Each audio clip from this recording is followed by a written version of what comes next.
today's video is a kind of a different spin on stuff, and I want you to know if you don't like what this topic is, you shouldn't keep watching because it's not a bad topic. It's not like a out of the ordinary topic, but it's just like a topic that I have felt in my years of being a special needs person, and I want to tell this topic. So the topic today is that we live in a world that if you take myself, every time I'm walking on the street, I see traffic going past, and I wonder, is the car gonna hit me? What's the car gonna do? Is the car gonna go off the road and go right into me, or is the person next to me gonna stab the jeebies out of me? I see this. It's not really paranoia. It's more of like anxiety coming in, and it's hitting me faster and faster. And every time something happens like when I'm in the parking lot, when someone's like backing out, I'm wondering how am I gonna survive? Is the car gonna hit me? And after the car goes, I think about thoughts about that car could have hit me. That car wasn't really watching me. That car, and we all have these thoughts, but so you have to realize in other people it's more dramatic. It's more there all the time, and it's more like always playing. And you have to realize is that we're not scared of the thought. It just overwhelms us because it's always there and never goes away, and we get scared when something is coming next to us, or when we're in a crowded place and there's too many people. We're thinking about, wait a minute, there's thousands of people here. Are we gonna get lost? Or they're too close together. What's gonna happen next? And we have to realize is it's not all the people not want to just go into crowds. Like in TV shows and movies, they always say that hey, that all autism people don't like to be touched. Actually, that's not true.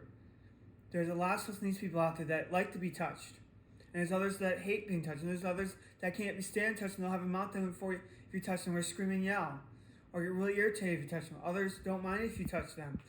So we can't always say, just because you walk around someone that you know is special needs, don't always assume that they don't like being touched, or don't want to be touched. They might not like being touched, but you never know that unless you actually meet the person and talk to the person.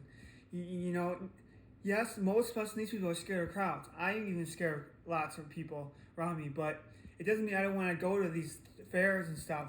I can deal with it. I've learned how to control, when I'm in these big crowds. I know how to deal with it, and that's how you have to realize is just because we're scared of crowds, just because you think most of us are scared of crowds or most of us don't like being touched, doesn't mean we can't handle it. Don't be a fear. Don't be fear to touch us.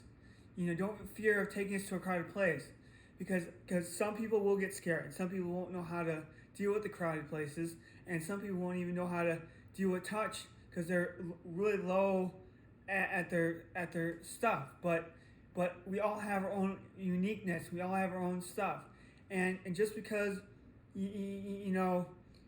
it's just like an addict. If you give them a drug, they're gonna take it. But when they get good at being an addict, and when they get good at controlling their addiction, they won't. If you offer them a drug, they're gonna say no, and if you keep pushing it, they're gonna walk away. But we assume that all addicts can't control themselves, can't do this. So we don't drink, or we don't smoke, or we don't do anything that we think this person's an addict about. But that doesn't mean that you have to know if the addict is really good at what he does, because if he's controlling it, he doesn't mind you drinking. He actually gets weirded out when you don't drink next to him. because that helps him get better at not wanting to drink alcohol and suing it every time there's an alcohol beverage there. That'll help him get out. And so just because we are special needs doesn't mean we are always the same as what the internet says. That's just a vulgar determination or terminology that they think everyone is. But just because they say these things, like another example is that a lot of people think all special needs have loud noises, or sensitive to light. We might all have that, but we're not. Doesn't mean we can't go in a loud spot. It doesn't mean we can't go in a place where there's tons of lights. It means we can do it. It's just we would rather not.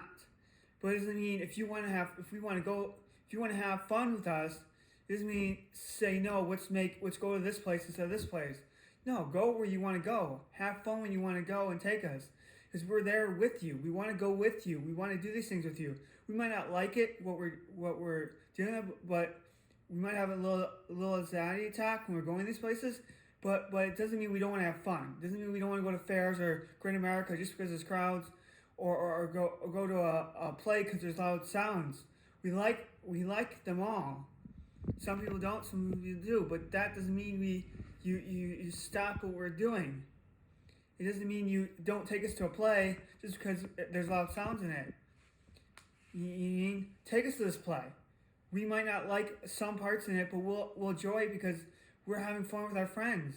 But don't, just because you think that there's loud sounds, don't take us there and change your plans.